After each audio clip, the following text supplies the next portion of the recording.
Alrighty, so BDD, Brooklyn, Dad Defiant, back on Mea Culpa. Could not be happier to see you, my brother. Looking good as always. So much going on, so little time.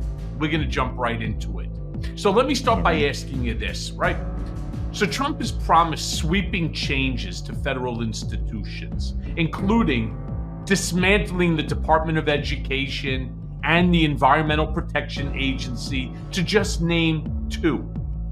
How do you think that this would reshape the country in the ultimate long term?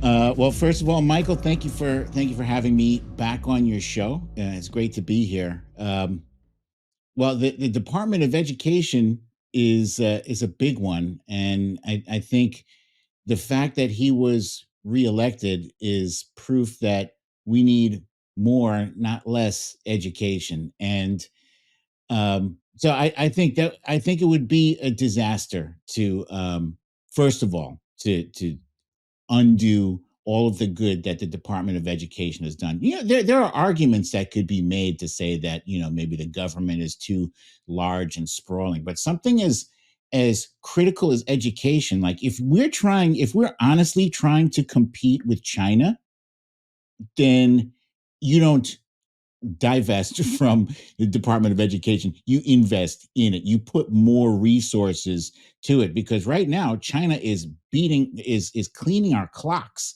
as far as education is concerned. Like, you know, they have a much higher percentage of college graduates and people excelling in high school. You know, so we're already losing if you're undermining us there. And the environment, what the hell is wrong with clean air and clean water?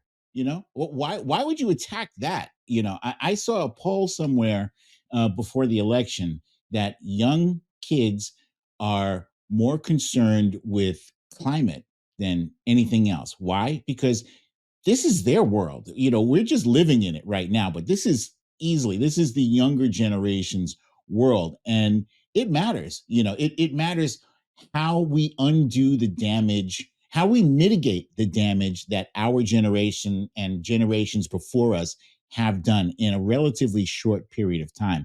And to undo the good that the Department of the Environment, the Yeah, EPA, excuse me, the Environmental Protection Agency. yeah, you do away with the EPA, that's going to also be disastrous. You know, those are the folks who are fighting against toxic pollution in our waterways, and you know, and all of that stuff. I mean, it would be an utter, complete disaster.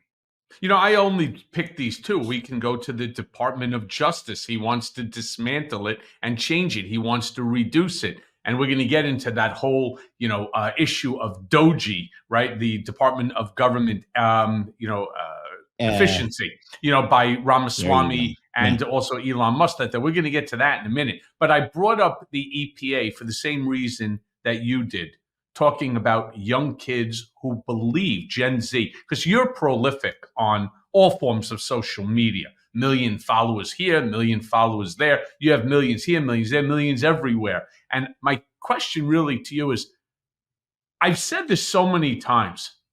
We're just guests on this planet. We're here for a very short time. You know, people say, "Oh my God, a friend of ours just passed away. He was 61 years old," and they're like, "It's just so young." Well, 61 years is not a long time, right? It is if the person that passes away is 10, right? It's not long if the person passes away at 100. So we start marking things. But 61 years is a long time to be on this planet. Here's why I say this. So you take the Environmental Protection Agency. It's not like, if we fuck something up, there's another place for us to go. It's not like we can go inhabit the moon. It's not like we can go off to Mars and inhabit that. Yeah, you could live up in the space station for a year, right? Then you're going to get, you get sick, right? And then they bring them back in the whole 9 yards. We have only this Earth to live on, which is why I find that the whole concept of nuclear weapons and so on, and climate change are so important. What happens when The place that we all live in, what happens when it's no longer habitable to mankind? So why, of all of the agencies, and okay, I get it. Even if we're all stupid as shit, right? The whole fucking world is dumb as shit. Okay, you still have a place to be dumb as shit, right? Even if we dismantle the FBI and everybody's beating each other up and it's lawlessness and so on, you still have a place to do that. But if you could be the smartest group of people, we could be the smartest beings in the universe. If you don't have a planet to live on, if you don't have a place to inhabit, you have nothing. So the EPA, I just don't understand. And I don't understand why more Gen Zers didn't get more active watching as we start seeing climate change ravaging, right? You got the water table rising, you have droughts more. I think it was what Arizona had like 68 or 70 straight days of 114 degrees and higher. What do you think that does to the ground? It's that's insane. That's insane. I literally I just saw a show. It was a documentary on Netflix. It was really fascinating. It was called Buy Now, and it was about like, you know, did you ever see the movie Wall-E? It's the animated. It's an animated movie about a robot in the future. No, well, I'll No. give you the Reader's Digest synopsis Share with of me. it. It's a robot who is on Earth, and Earth is is full of garbage. Earth became uninhabitable. There are mounds and piles of garbage as far as the eye can see. I mean, it's horrendous. The worst possible pollution you can imagine. Every square inch of Earth is covered in piles that go mile high piles of garbage.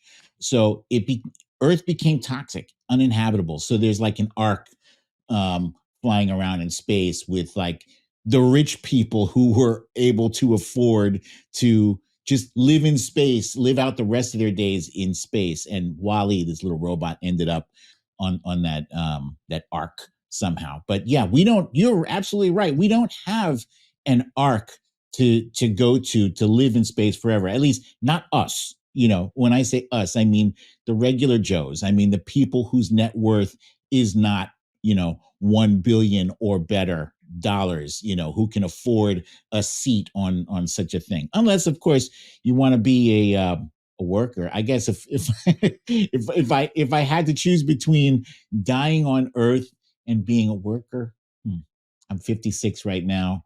I don't know. But yeah, we have to protect this planet. Is all we have. There's nothing, as all the billions that Elon has right now, we're no closer to getting to Mars or to even just getting out into space in a feasible way. Like there's no arc to carry us for the foreseeable future. So No. we should protect what we have now, Yeah, here and now. agreed. So let me ask you this, because in his speeches, Trump has described his vision for remaking America as a return to traditional values. So my question to you is, what do you think that he means by this? And how do you think that it resonates with voters outside of his base?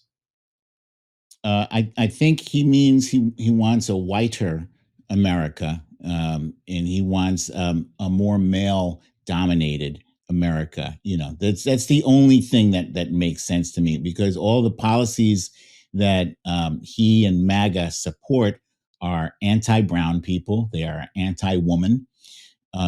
They would prefer it if women had fewer choices.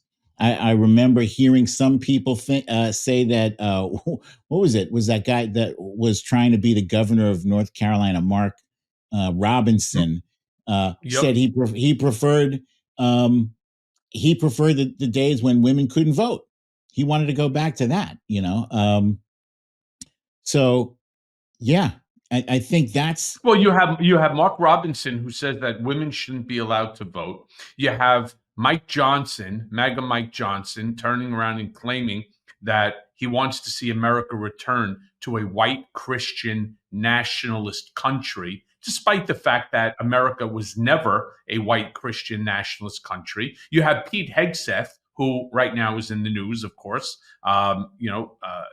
turning around and claiming that women should not be in the military, that they shouldn't be. You have all of these controls, including Ron DeSantis, who is being right now touted as maybe the successor to Pete Hegseth. If Pete Hegseth is not accepted, is not confirmed by the Senate, who turns around, remember the things that Ron DeSantis said, that a woman should have no choice in terms of abortion rights and so on. And they have a very, very significant a 6-week abortion ban right in the state of Florida, thanks to good old Governor Ron DeSantis. So yeah, I'm with you on that. But let's just go back to you being this prolific social media voice.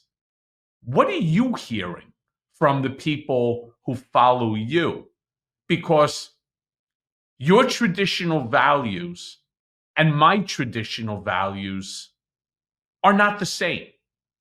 We have just different backgrounds and so on. I respect yours. I know you respect mine, but I don't want to remake America. I kind of like America the way it is. I was hoping that maybe we could advance forward as opposed to stifling one another's rights. What are you hearing from your people? What I'm hearing is a lot of people are still very, very upset and shocked about the result of the election. I think people are beginning to come to terms with it. There are still people who want, recounts to happen, and they think some shady business went down with the election. There are even more people gearing up to. I don't know if resist is the right word. I know we were the resistance back in 2017 through 2020. I don't know if it needs to be more of a defiance. If we want to brand this new movement where we are opposing, we are the opposition. I think that the defiance works pretty well, considering that I am Brooklyn Dad Defiant. But people are very very disappointed and angry, frankly.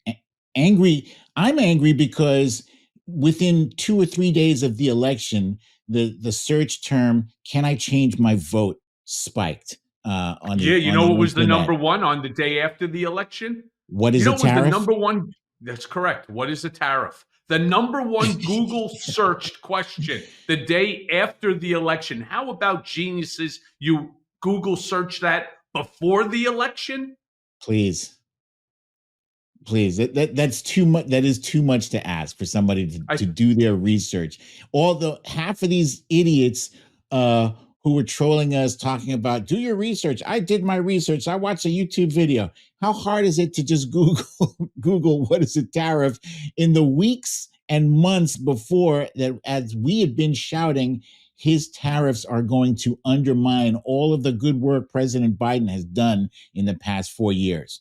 And now, already there are retailers like Walmart, who are already gearing up to jack up prices. I think they already have jacked up prices in anticipation of Donald Trump's tariffs.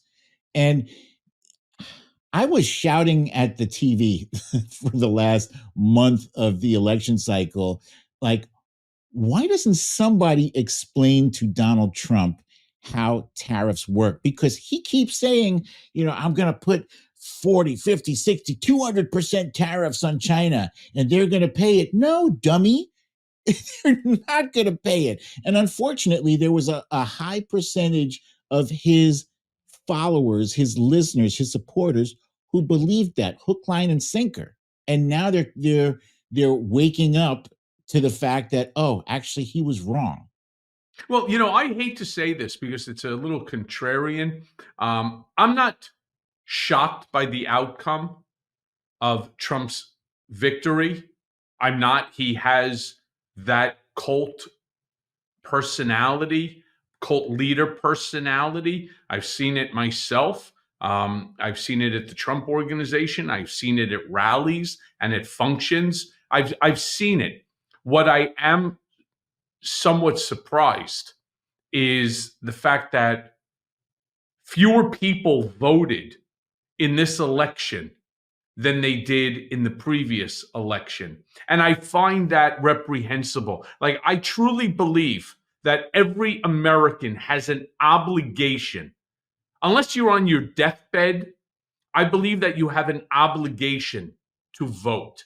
It's the simplest thing, and it is the most patriotic thing that you can do, is to vote for who is going to lead our country, who is going to lead our state, who is going to lead our districts. Don't you want that? I mean, so those folks who chose not to vote, as far as I'm concerned, I don't even want to hear from them.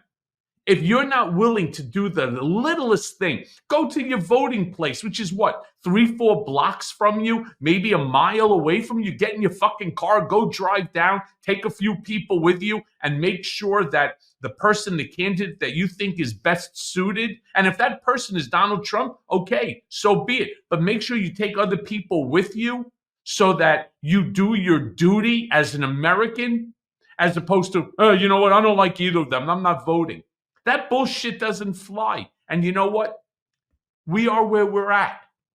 And whether or not people like Donald Trump or they dislike Donald Trump, whether you agree with his policies on mass deportation, we're going to talk about that, and whether you agree with, this new bromance with Elon Musk and Ramaswamy and the pardon, whether you agree with any of this shit or not, it's all irrelevant. Because January 20th, this guy is going to be standing there at the Capitol with his hand on the Trumpy Bible, and he's going to be sworn in again as President of the United States of America. And at that point in time, I think it's really incumbent upon all of us to hope that the cabinet that he's trying to install, that his policies benefit all Americans, not just the top 1/10% of this country who have already made over $240 billion since Trump's reelection. $240 billion, with almost a half of it going to Elon Musk alone.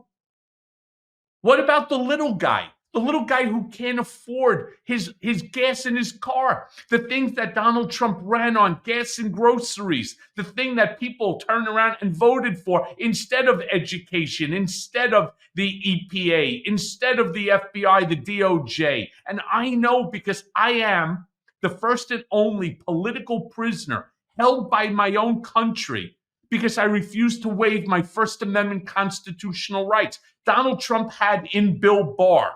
Whether he was involved in it or not, that's the one question. If I ever had the ability to ask Donald, I would like to ask him, look him right in the eye and ask him, were you involved in this shit? Or did Bill Barr do it on his own for your benefit? Right? I would like to know that, because you violated my First Amendment fucking constitutional right. And shame on the Supreme Court for not hearing my writ of certiorari as well. The Supreme Court actually has a lot to answer for. The Supreme Court let us down big time in granting Donald Trump presidential immunity. That's the most disgraceful, most disgraceful thing I've ever seen. Also, them shooting down the Colorado case that was challenging his right even to be on the ballot. I mean, if we can't use Section 3 of the 14th Amendment to prevent an actual insurrectionist, a guy who incited insurrection, a guy who got his supporters to come to the Capitol to try to prevent the peaceful transfer of power from happening. if we can't rely on the actual people who are supposed to interpret the Constitution that uh, that defends our way of life, then the Supreme Court is a complete joke.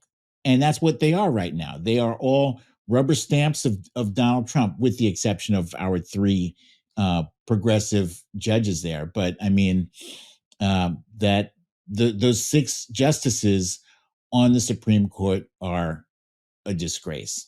I'm not going to disagree with you on that. But since we're talking about the Supreme Court and so on, obviously one of the concerns was by the president, by Joe Biden, for his son Hunter. And so, Joe Biden pardoned his son Hunter, which of course has sparked complete outrage by the Republicans, who claim that it's a double standard. Now, it's funny. I find this comical that they claim it's a double standard. I think Trump issued 287 pardons. There was a couple of guys that were with me in Otisville. And there's a lot of questions as to how they obtained those pardons. Was it a pay for play? Because there have been a lot of statements. There's a lot of news reporting. New York Times did it on one guy who was actually with me in Otisville at the satellite camp, that he paid $3 million for a pardon. That's not what the pardon process is supposed to be about. But my question to you is this. You think that this decision was politically strategic, or do you think it was a personal act of compassion by a father for a son who is an addict?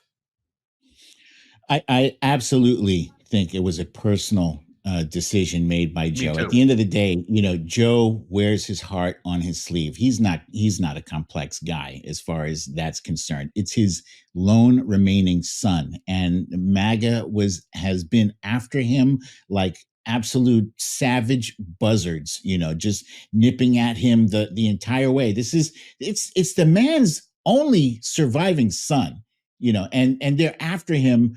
Those charges that he got prosecuted for, nobody else would have been prosecuted. What are you talking about? They would have gotten a fine. I was. Wait, bullshit. I was. Taxes? No. Okay. I was talking about the gun charges, Okay. So get rid of the gun charges, no problem. Then charge him on the taxes. I did. First time offender. I paid over $20 million in taxes during the course of my lifetime. Never filed a late tax return. No cash. No overseas business. No overseas nominee. Never received a letter from the IRS telling me, hey, we think there's an issue with your taxes. Come on, meet with us. There was never an agent by the IRS assigned to it. I went from a Friday at 5:30 p.m. to being told, you come in on Monday and plead guilty, or we file an 80-page indictment that includes your wife. So if it's good enough for me, why is it not good enough for Hunter Biden? And by the way, let me say one more thing here. Now what this does is it opens up the door for Donald Trump to continue to say the things that he's been saying. Whoa. Okay. You think that this is, politically motivated, or what could happen to Hunter is politically motivated? Okay. What about what they've done to me? Since the day that I took office in 2017, it's been one witch hunt after another, one charge against me, 2 impeachments, 4 indictments, yada, yada, yada, claims civilly by E. Jean Carroll, defamation cases, on and on and on. Now, I'm not questioning whether or not those charges were valid against Trump. In fact, 12 jurors ultimately determined in the Manhattan DA case that Trump was guilty based upon not just the documentary evidence, but the corroborating testimony of 22 witnesses. Putting all that aside, that's the argument that they're making. How do you combat that? How do I combat the argument that that lawfare was committed against Donald Trump? Yeah, he did the crimes. He did the crimes, and this was not anything coming from Joe Biden. Joe Biden separated himself 100% from the process. If Joe Biden was in any way involved, if there was any him leaning on the Department of Justice for anything. He would have, first of all, he would have prevented his own son from being prosecuted. At the very least, he would have done that.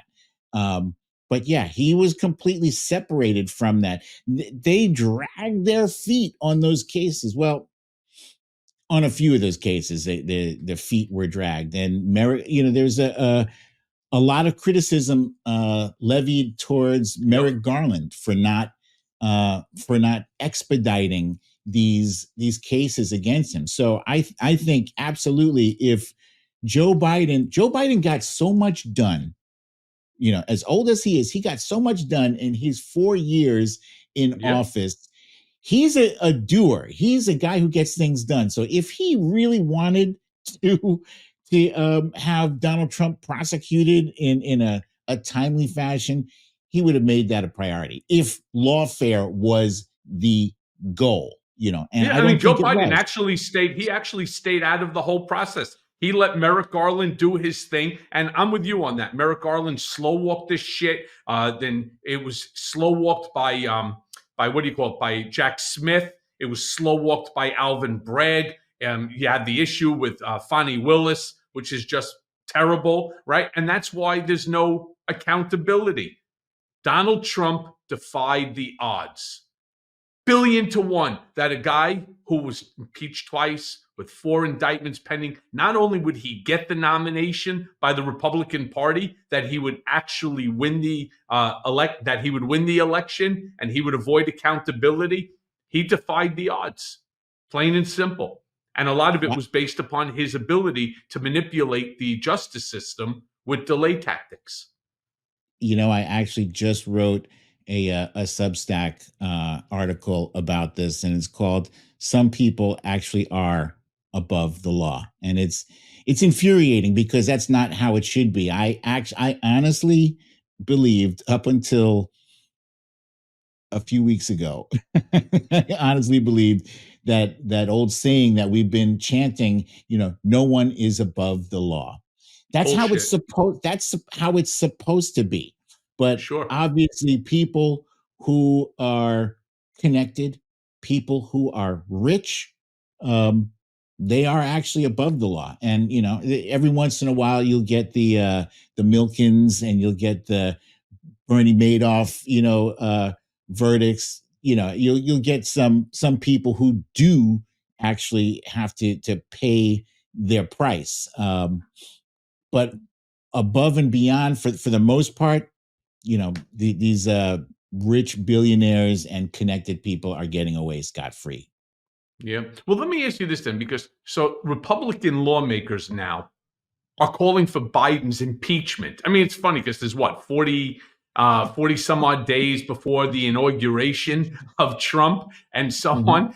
They're calling for Biden's impeachment over Hunter Biden's pardon. All right. I mean, this is great, claiming that it undermines the justice system. How do you think that Democrats should respond to this escalation? I mean, I find the whole notion not just to be comical, but in all fairness, just stupid. And they're using it to create these 5-10 minute clips for fundraising. That's all this is about. I think in the coming weeks and months, I think it behooves the Democratic Party to adopt um, a more aggressive stance. I think it's time to change tactics. I think it's time to accept the fact that politics are no longer the way they were in the 70s and 80s. Yep.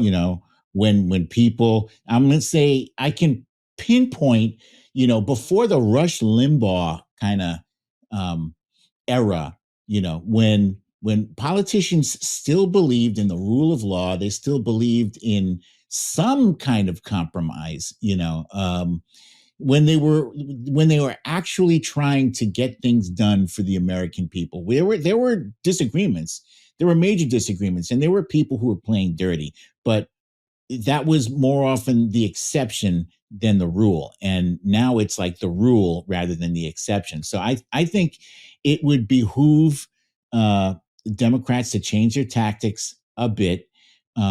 I've been saying for a long time, like, where is our Fox News? Where is our um, Right.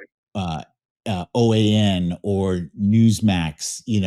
Where is our Rush Limbaugh? Where is our, Joe Rogan? Where Yeah, is the yeah, and the worst part, Democrats are shitty to other Democrats. I never seen anything like it. All of a sudden it's like, you see guys like Dan Goldman, you see other guys stepping up and they're like, yeah, this was wrong. He told us he wasn't going to pardon his son. Come on, man. Wake the fuck up. What if it was your kid, right? yeah, Who has the addiction? Thank God. Thank God for him a million times. 6 years plus clean. He should stay clean for the rest of his life and live to a nice ripe old age and see grandchildren and great grandchildren. So I wish nothing but the best, for the entire Biden family, for Hunter as well. Let me just go on to say that, these folks, that the mistake that Joe Biden made here, and I called it out. The mistake Joe Biden made is he should have said early on, I don't give a shit what you all think or say. It's what Trump would do. By the way, it's what Trump would do. I don't give a shit what you say. He's my son. This is bullshit. I'm not discussing it, but I am giving him a pardon right fucking now. And call it quits. Put a fucking meat cleaver into it and call it quits. Instead, I respect the rule of law, the Department of Justice, and so I get it. It was expedient for the moment, but I know what Joe Biden was thinking at the time. How do I do that to my son? I can't leave him face down, ass up with this new administration coming in. No yeah. chance. I don't Michael, want to see. I don't want to see a loss of another child. I don't want to see my child so nervous that he resorts going back to drugs. Michael, honestly, I believe that Joe at the time did not think that the American public was going to put Trump back in office. And I thought Joe honestly wanted to send a message. He was almost like trying to prove a point. Yeah. Unfortunately, he False was message, using though. his Right. son to prove that point. But I thought he thought that Kamala was going to be able to pardon him Right. as president. And when that whole equation changed, he had to change his mind. And so what? I don't, I'm glad he changed his mind, and in fact, I think he should pardon a shit ton more people uh, before it's all said and done. I think, man, go ahead and use the powers you have to do some good. Get some people who were convicted of I have a like pardon application in. marijuana offenses. What's that? I have a pardon application in. Oh, that's excellent. I absolutely I do. So in other words, I should end up. I had a 6-year sentence, which is now completely over. I finished it literally 2 weeks ago. On the 21st of November, I was discharged. congrats, 6 years, 6 fucking congrats. But you years. want to get, Seriously, for what? For what? For but another you guy want to getting his. get, but you want to get that off your record, Of course I right? do. Of course I Yeah, do. I want my yeah. law license back, which I'm going to get in a year plus anyway. I want my Nice. firearm license back. I want it all back. I want to start to Yeah, rebuild my life. I think I'm more than entitled to it. Why? Because I absolutely. I, I mean, for God's sakes, campaign finance violation, the tax issue I already discussed, the bullshit, with the home equity line of credit. I had 80% equity in my home. What bank wasn't giving it? Plus, I had a home equity that equaled the same that I had for 20 years. The whole thing was just it. I'm not arguing with the underlying facts. That I acknowledge, right? I didn't write that I was going to be using the equity line for a, payoff on a non-disclosure agreement, right? I did not. So I acknowledge what I did wrong, but nobody's ever been prosecuted for that shit, including the IRS. If there's a mistake, you get a letter, you sit down with your accountant, you sit down with a lawyer, and you sit down with one of the agents. I never had that opportunity. It was shoved right down my throat. You fucking plead guilty in 48 hours, or we file the 80-page indictment and we're going to put your wife through hell. Nah, I don't think so. But I want to move on for one quick second here because I want to go back to, Trump just announced not too long ago the Well, creation of yet a before you new, move on, yeah, I just have to say I think it is obscene that you are the only person who had to pay for Trump's crime in that instance there. That I think it's obscene and disgusting. And you have every right to be angry and pissed off about that. And I sincerely hope that whoever's listening can put a bug in President Biden's ear and expedite that pardon for you, man. Because I appreciate how you stood up and you testified, and I think you got the short end of a really big stick in B, that B, B, situation. BDD. Let me just say this, not only with what I just said that had occurred with me, that was the first round. How about unconstitutionally being remanded back to prison, making it 51 days of solitary confinement because I refused to waive my First Amendment constitutional right off of a counterfeit document put out by Bill Barr? Seriously?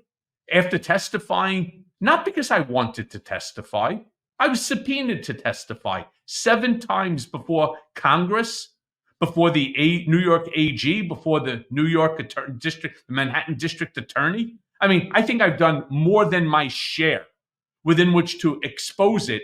Whether Donald was held accountable or not, whether he will ultimately be held accountable or not my issue. That wasn't my job as a witness. That's the job of the jury. That's the job of the judge. That's the job of the Department of Justice, not the job of a non-party subpoenaed witness. I did what I was required to do. I did it. I did it honestly and truthfully. And yeah, I truly hope that somebody puts a bug in somebody's ear over there. But I wanted to move on and say, because Donald did it again, he yet created another new federal agency. While he intends to destroy some of the ones that we know from history, like the Department of Education and so on, he created something called DOGE, the Department of Government Efficiency.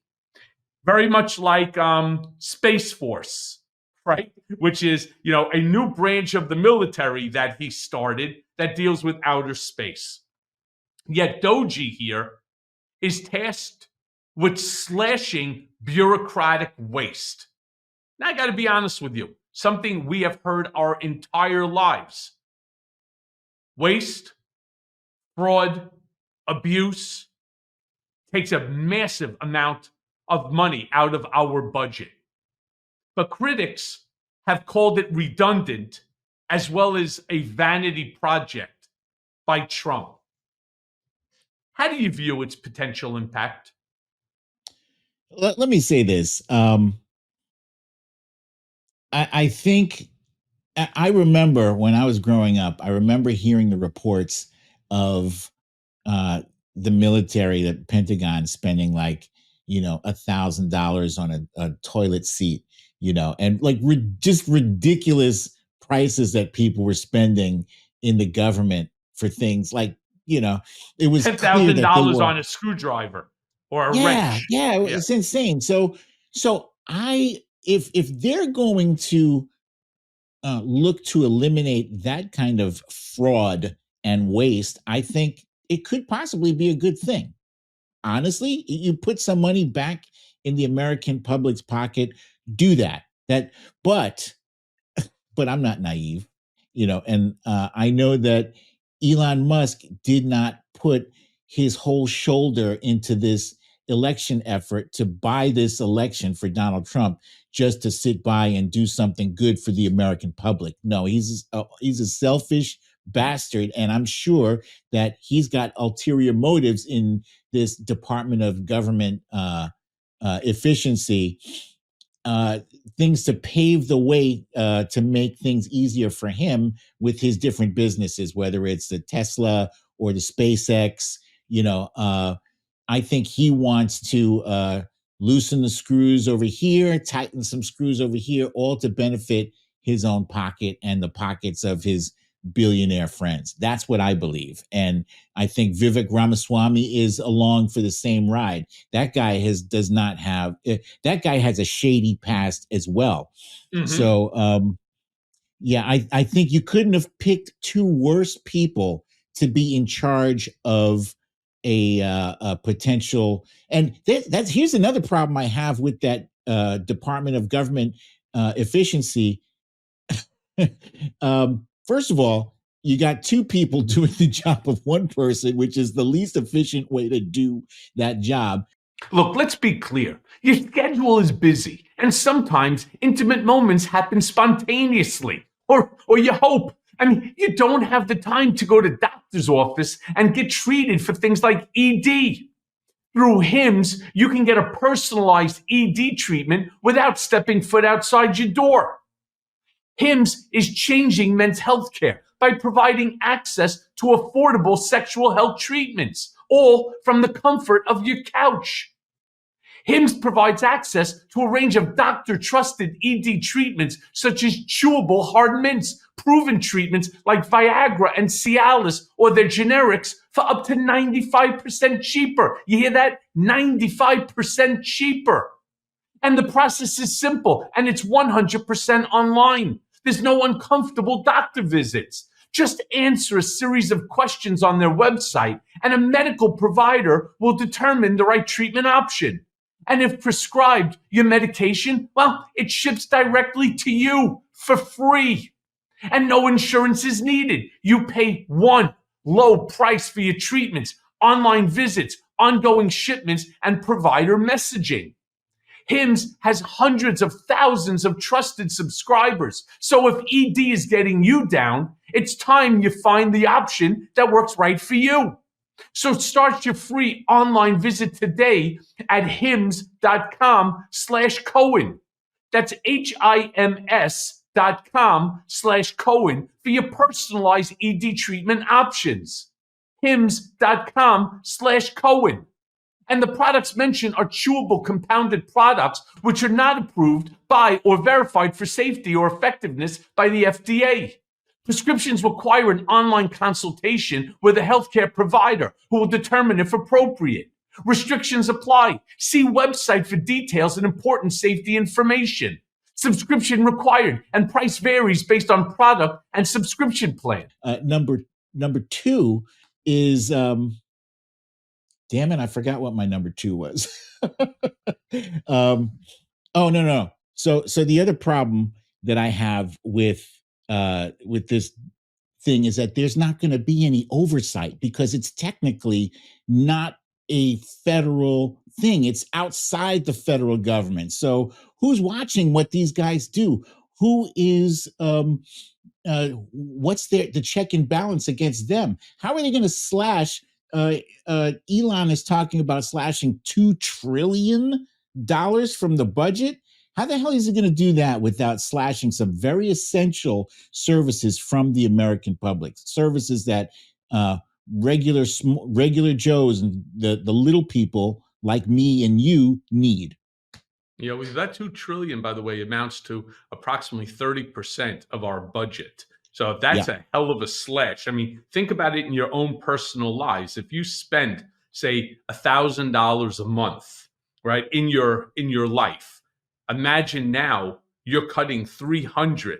So you now have to live on the same $700 to make up for the 1,000. I just don't see how it's possible. But I have a little bit of a different thought regarding Doji, right? I think that the creation, and many people speculate the same, that Doji is going to be used as a weapon to target agencies that are perceived as unfavorable to Trump and to his agenda.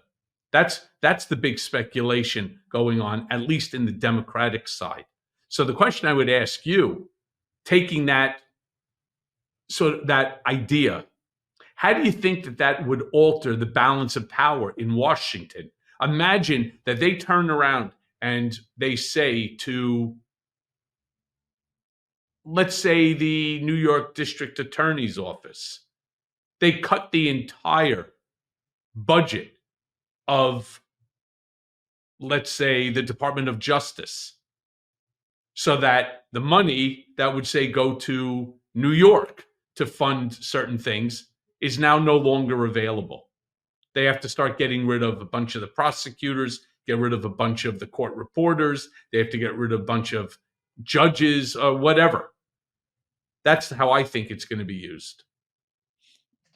I think they can try. I can think they can try to do that and make people bend the knee, but I don't think we're at the stage where people are just going to go along quietly with that bullshit. I think we've already been through a Trump presidency, and we know how to fucking defy that bullshit. To be loud. The only way he gets away with that is if people quietly, um, if they obey in advance. You know what I mean? If they just give him permission to do that shit and don't scream bloody blue murder when they attempt to do that stuff. And that's when the voices need to be the loudest in opposition to these things. And social media, I think, is going to is like the battlefield. Whether we like it or not.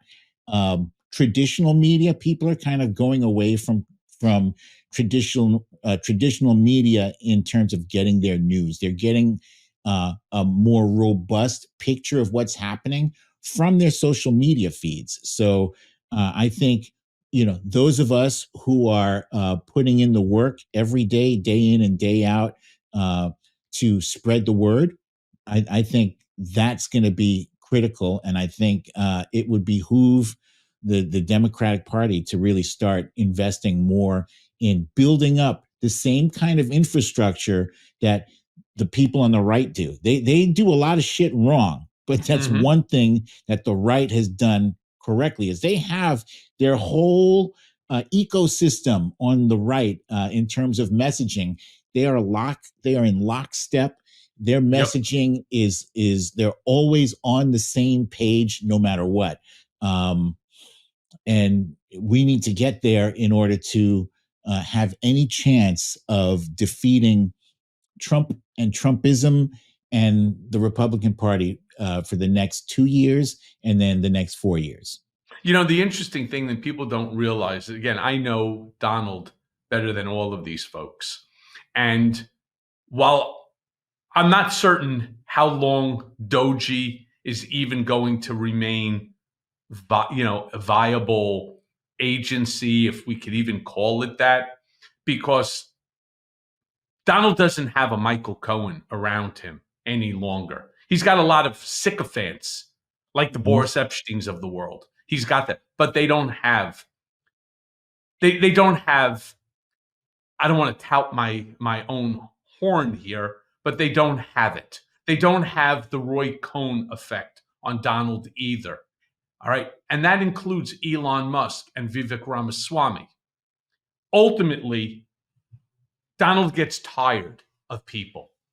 And I believe if there's going to be pushback or blowback, as there was, for example, with Matt Gaetz, as there is right now with Pete Hegseth, as there is with several other of the nominees and individuals, what Donald does is he just cuts you off. And he said, Elon, go back to your SpaceX, call me anytime. You're my friend.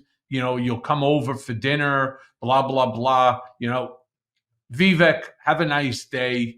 They don't really know each other at all. Vivek said nice shit about him during the campaign, so Trump is appreciative. When they start getting on his nerves, and what gets on Trump's nerves the most is when things become a failure. Because Donald cannot accept the failure, especially if it's the result of somebody else's actions. I don't know how you make a statement about cutting the deficit, cutting our budget by $2 trillion, thinking that that's not going to come back to haunt the administration. The chances of cutting our budget by $2 trillion, let's see, we used to say this in like fourth grade. I want to say it the right way. Slim to none, and Slim left the building. All right.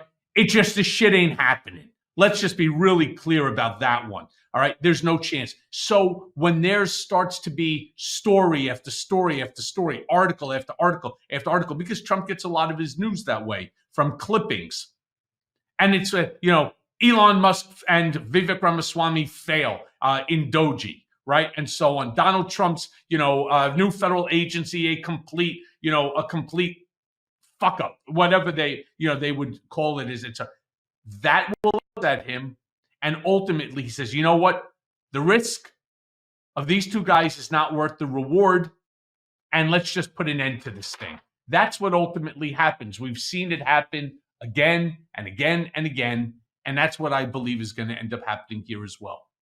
Well, Michael, I think I think you made an excellent point about him, about how he gets irritated by failure. But I think the other thing that irritates him to no end is when someone else steals his thunder. Spotlight, With the spotlight. And right now, there's a lot of the spotlight has actually been focused more on Elon than on Trump.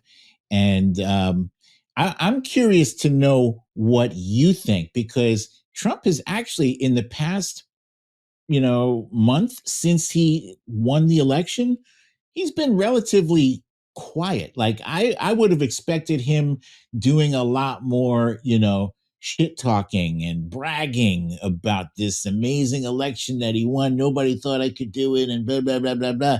And he's been relatively under the radar as far as that's concerned. Do you think there's something deeper going on there? Is his cognitive decline possibly the cause of his being low key, or what is it? No, I think he's just basking in the glory of other people doing it. He doesn't need to do it as long as he's still in the headlines, as long as they keep talking about. Notice the language that you use. That's talking point 101 from Trump camp. Every single person who goes on television, you must say the historic win, the unprecedented victory. You need to use those exact words, and they tell you the words that they want you to use. So he doesn't need to tout his own horn, right? He does that when nobody else is doing it. But if everybody else is doing it, it's almost like, you don't have to sit in a sun tanning booth when you're sitting outside on the beach. And he's taking in all the rays from everybody else and enjoying it. He walks into Mar-a-Lago. They all stand up screaming. They're all doing the YMCA dance, the whole 9 yards. I mean, those videos are everywhere. But, can I just go back to Vivek Ramaswamy for one quick second? Like, one of the suggestions, for example, and this is where I say that Trump is going to get pissed off. So Ramaswamy had suggested, and I'm sure he didn't run this by Trump, and Trump likes to be in the know on everything. You don't have the right to put out shit, when you're speaking on his behalf. You put out his message, put your twist on it, make it strong. But Ramaswamy's suggesting to raise the voting age to 25. Unless Still those on that individuals, unless individuals pass a test or that they serve in the military. I mean, seriously? I mean, it's like, so you can go to war, but you can't vote, right? That's crazy. I mean, it just doesn't make any sense. How do you think that these types of policies that, Ramaswamy and others, which deviate, by the way, from Trump's vision for America, that's not a Trump suggestion or an idea to raise the voting age, right? That's a Ramaswamy. Those are the kind of things that will get you kicked out of the camp. I hope he does get kicked out. Or if it hurts Trump, I hope he stays. But that suggestion that not only that you raise the voting age, but the test to that kind of reminds me of the poll tax that Black people had to pay back in the 40s and 50s in order to be allowed to vote in the deep South, and that's absolutely the wrong direction. I mean, why? It is mind boggling how the Republican Party is able to consistently get away with trying to disenfranchise more and more voters. They're not trying to expand the circle of voters. They're trying to shrink it. They're trying to have less turnout. And we see the result of less turnout. The result of less turnout is you get an adjudicated rapist and convicted felon sitting in the White House. That's the result of fewer voters. But those fewer voters It's were not disgusting. because of him. Those fewer voters were because the Democratic message sucked. You know how many times that I had reached out to Kamala Harris's people to say every single time that Donald keeps talking about the weaponization of the Department of Justice, just remind everybody that it was under his administration, under Bill Barr, that they weaponized the United States Department of Justice to go after critics. Hello, I wrote a whole book about it, a New York Times best-selling book, Revenge, which goes into the full details, including the unconstitutional remand of a United States citizen for refusing to waive a First Amendment constitutional right. Because I refused to not agree to not publish my first book, Disloyal, means that you get sent to prison? The fuck is this, Russia? Who am I, Navalny? Come on, let's be serious about it. But you couldn't get anybody. Oh yeah, right now so people like yourself who have massive followings on social media, myself, MeidasTouch Network, guys like Lincoln Project, Tara Setmayer with her new Seneca Project, all these folks, every single person that was out there yelling from the rooftops as to why we believe that Kamala Harris was a better candidate, why she would be better for America over the course of the next 4, possibly 8 years. It fell on deaf ears as it related to the Harris campaign. So we were all talking about different things. Our message was scattered from 1 to 100, whereas Trump's campaign, as you said before, laser fucking focused, right down the dead center, number 50, everybody talking about the same issue all day long for the full day or the day after that as well. They were told what message that they want. Don't talk about weaponization. Talk about this. Talk about that. And everybody stayed on it. And every single person used the exact same language.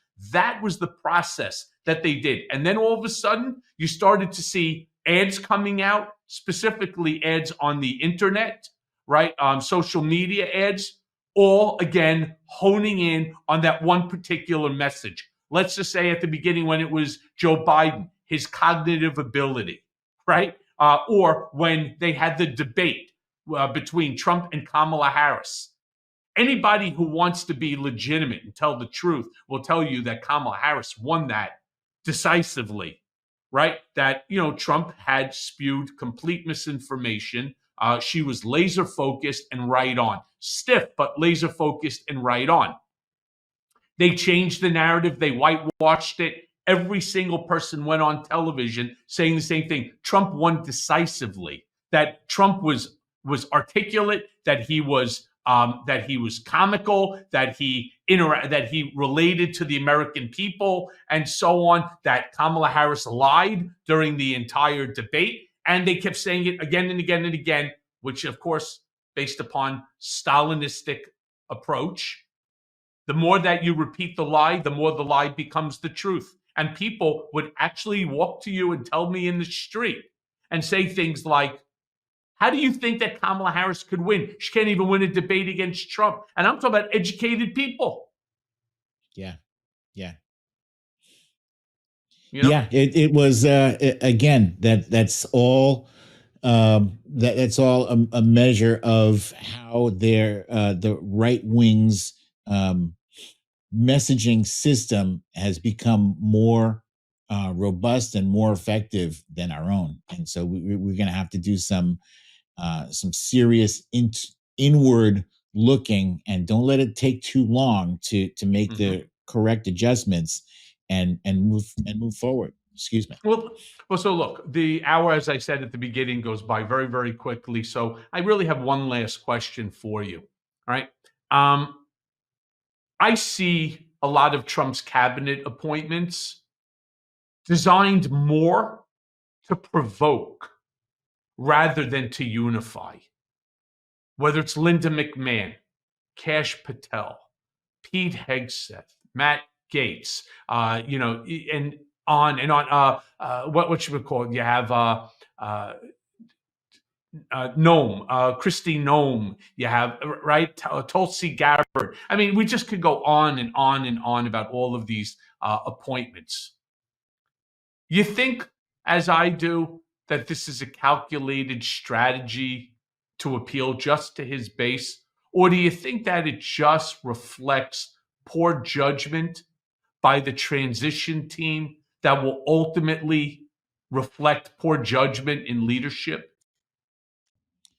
I think it's a little bit of both. Um, his approach to picking uh, to picking cabinet nominees seems more like an internet troll, like owning the trying to own the libs. I think that is the wrong strategy to choose any group of leaders that you want to help address the most important issues facing America and Americans. I think you should take a serious look at it. I mean, he's got experience. Here's the thing: he's already been in the White House. Yep. You know, if you supposedly have the best people around you, then you should have the best people advising you, not sycophants, but people who are smarter than you. First of all, which it's a very big circle. People smarter than Trump. Um, they should be advising him seriously. Pete Hegseth, that's not a serious pick. Kash Patel, that's not a serious pick. Freaking Matt Gaetz, very not serious pick. All these pick. Tulsi Gabbard, not a serious pick. Get serious. Get serious. You won the presidency. So he was only running to stay out of prison. Okay, let's He be won. honest about that. He won. He didn't really want the job. He just wanted to stay out of prison. But yeah, you won. So now you got to do the job. Do it properly, for Well, look, crying out I'm going to loud. tell I you. mean, Yeah, I'm gonna share something with you on that. Like, I take a look at people like the choice of Pam Bondi. Now, I may not agree with Pam Bondi. I know for a fact that Pam Bondi is a sycophant. She is, and she will do Trump's bidding. She is a loyalist, but she's qualified. She's qualified. The same thing as I believe Marco Rubio, I believe, is qualified. I may not agree with his position, but he is qualified. You could say the same thing about Mike Huckabee. I may not agree with his positions and his policy, but Mike Huckabee is qualified. They just are. And every president has the right to elect their cabinet and to install people in the administration that see things their way. Every president has done it. So, we as Democrats have to stop this bullshit by saying, "Oh my God, he's putting in, Pam Bondi. He's putting in, DeSantis somewhere, or this one, or that." Of course he is. He wants people that are going to make his life easier. Every president does that. I certainly didn't see Joe Biden turn around and ask Donald Trump, "Hey, who should I put in to the Department of Justice? Who should I make the FBI director?" Right? I mean, this is what he does. However, some of these nominations are just completely unserious. They're people who have absolutely zero experience in the area that they're being asked to lead, including the Department of Defense, a $900 billion, something like that. It's like a $900 billion budget. Seriously? And you're going to put somebody in who has probably never balanced his own checkbook? Somebody who doesn't have, that type of experience or like a Linda McMahon. What was he put, for like education? I mean, she's not a educator. She doesn't have a master's or a PhD in education. So what does she do? She goes, oh, well, Donald said that there's no books that have any undertone of homosexuality, or that this one is talking about the Civil War, and it places, the South in bad light. Get rid of that. We're going to whitewash it. We're going to bring back the Confederate flag. Come on. We need serious picks, and there are plenty. Again, we may not agree with their position, but they are serious individuals, and they are competent for the role. And that's what I would have expected this transition team to do, to be serious about the picks, as opposed to just, yeah, let's throw this guy in. Let's put him in. He was good to us. He gave us $1 million. BDD, my brother, absolutely. So great to see you. Thank you. Thank you for everything. Thanks for everything that you do. You keep it up. Congrats again on just blowing up your social media. Stay strong. And it's going to, unfortunately, be our voices that help to ensure that the next 4 years does not ultimately destroy our democratic republic. We need to focus on shoring each other up. I myself, I will be. You can find me on Blue Sky, which is booming now. I think there's 24 million users now. I'm still on Twitter. I refuse to cede that ground to the internet trolls. So it's still, it has become increasingly toxic. It was already a shitty place. It's gotten even shittier in the past month. But I'm not leaving that ground yet. So you can find me there. And I'm also on Substack, where I'm slowly but surely building my following there and saving my long form tweets for Substack. And if you guys get a chance, please pick up my book, The Bigliest Loser. It is available on BrooklynDadDefiant.com. BDD, thank you, my brother. Great to see you, as always. Thank you, sir.